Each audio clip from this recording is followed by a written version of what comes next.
오늘 본문은 창세기 18장 24절에서 33절까지입니다. 그 성 중에 의인 50명이 있을지라도 주께서 그것을 멸하시고 그 50의인을 위하여 용서하지 아니하시리이까. 주께서 이같이 하사 의인을 악인과 함께 죽이심은 부당하오며 의인과 악인을 같이 하심도 부당하니이다. 세상을 심판하시는 이가 정의를 행하실 것이 아니니까. 여호와께서 이르시되 내가 만일 소돔 성읍 가운데에서 의인 50명을 찾으면 그들을 위하여 온 지역을 용서하리라. 아브라함이 대답하여 이르되 나는 티끌이니 죄와 같사오니 감히 죽게 아뢰나이다. 50의인 중에 5명이 부족하다면 그 5명이 부족함으로 말미암아 온 성읍을 멸하시리이까. 이르시되 내가 거기서 45명을 찾으면 멸하지 아니하리라. 아브라함이 또 아뢰어 이르되 거기서 40명을 찾으시면 어찌하려 하시나이까. 이르시되 40명으로 말미암아 멸하지 아니하리라.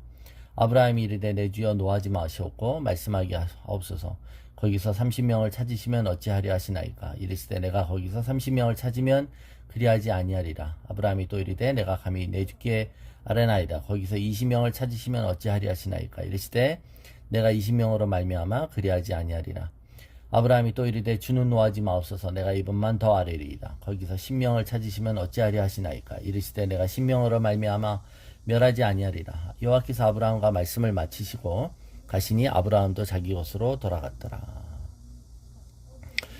하나님은 아브라함에게 방문하신 두 번째 그 목적을 말씀해 주시죠. 소돔과 고모라를 심판하실 그 계획을 알려주십니다. 그럴 때 중보하면서 나아가시는 것이죠. 하나님의 계시가 임하고 그 계시에 하나님 친밀감으로 나아가서 아뢰는 것이죠. 그러면서 흡사 하나님과 딜을 하는 것처럼 보이는 대화가 이어져요. 그러면서 아브라함의 논리는 그것이죠. 하나님이 멸하시려고 하는 그 성에서 의인이 만약 50명이 있는데 그 5인 50명을 그 성에 있는 악인들과 함께 죽이신다면 하나님은 공평과 정의의 하나님이시죠. 하나님의 그 정의로운 성품과 안 맞는다는 것입니다. 하나님의 의는 뭐죠? 공평하신 거죠. 미슈파트입니다. 의인을 의롭다고 악인을 악하다라고 말하시는 것이죠. 그것이 정확하고 편견이 없는 것 아니에요? 그리고 의인과 악인을 구분하는 것, 그게 저지잖아요. 판단하는 거예요. 그게 하나님의 공의적 성품이에요.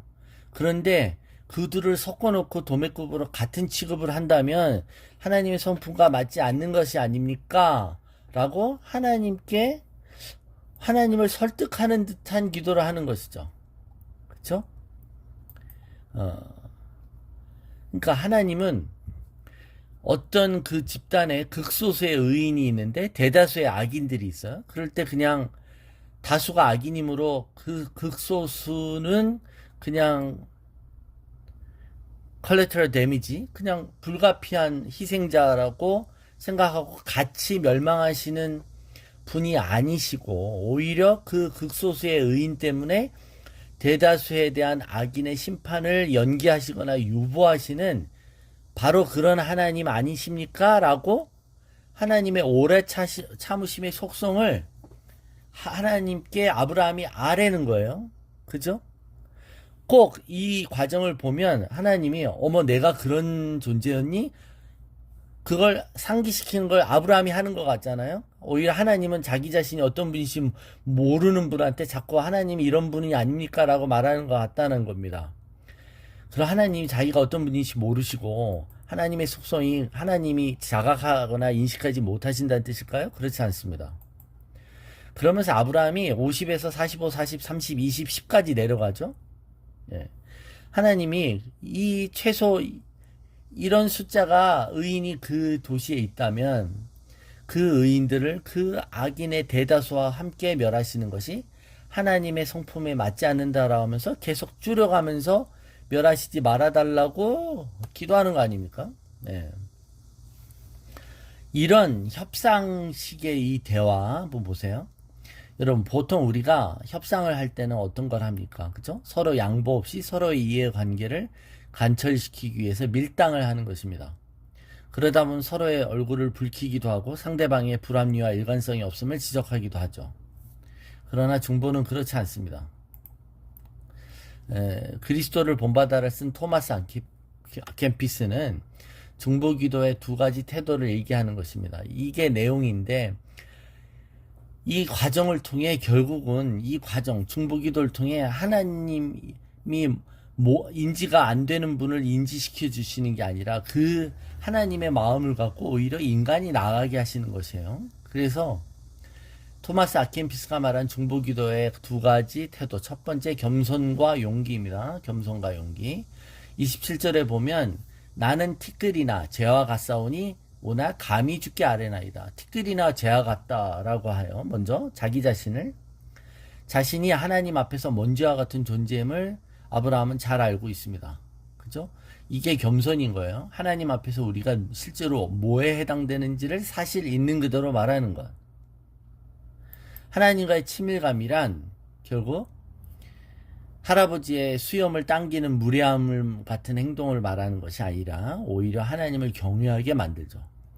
하나님께 가까이 가면 갈수록 하나님께 막 하는 것이 아니죠. 하나님을 오히려 두려워하고 하나님 앞에 설수록 우리 자신의 그 갭, 우리 자신의 그 형편없음을 더 자각하는 것입니다. 그러면서 감히라는 말을 해요. 감히 죽게 하라나이다. 감히라는 말은 그쵸. 원래는 그럴 수 없는 존재가 용기를 내 말한다는 겁니다. 자신이 보잘것없다고 느끼는 사람입니다. 하나님 앞에서 우리 자신이 그쵸? 자존심을 세우거나 차마 이런 부탁은 내가 못하겠다 이런 게 아니에요. 하나님과 우리 사이의 실제를 깨닫는 사람은 언제나 믿음으로 뻔뻔스럽게 나아가 부끄러움이나 건방짐이 없이 하나님께 아뢰 수 있는 것입니다. 예. 그러니까 아브라함은 고지식하고 꽉 막힌 하나님을 어떻게든 달래거나 설득하려고 하는 이런 설득과 협상의 과정이 아니라는 것을 분명히 말하는 거예요. 예. 제가 하나님을 가르치려고 하는 것이 아닙니다. 그래서 감히 그러나 하나님 이러지 않습니까? 라고 말하는 것이죠. 예. 그래서 여러분 하나님께서 이미 소돔과 고모라가 심판받을 만하다라고 평가하셨어요. 그리고 이미 판결하셨죠. 그죠? 하나님 뜻이 그 판결의 뜻이 계시가 되었어요. 그 판결이 잘못되었습니다 라고 논쟁하거나 그것에 대한 질문을 던져서 그것의 가치와 공정성을 훼손시키려는 게 아니라는 거예요. 이 마음이 하나님 앞에 아브라함이 겸손히 나와 전해지고 있는 것이죠. 그래서 하나님께서 이 기도에 대해서 반응하시는 건 그래요. 그래, 네 말처럼 내가 찾으면 멸하지 않겠다고 합니다. 그죠? 그래서 10명이라도 의인이 있으면 내가 그 도시를 멸망시키지 않겠다. 그런데 그 성에 그런 수만큼의 의인이 없다는 것이죠. 예.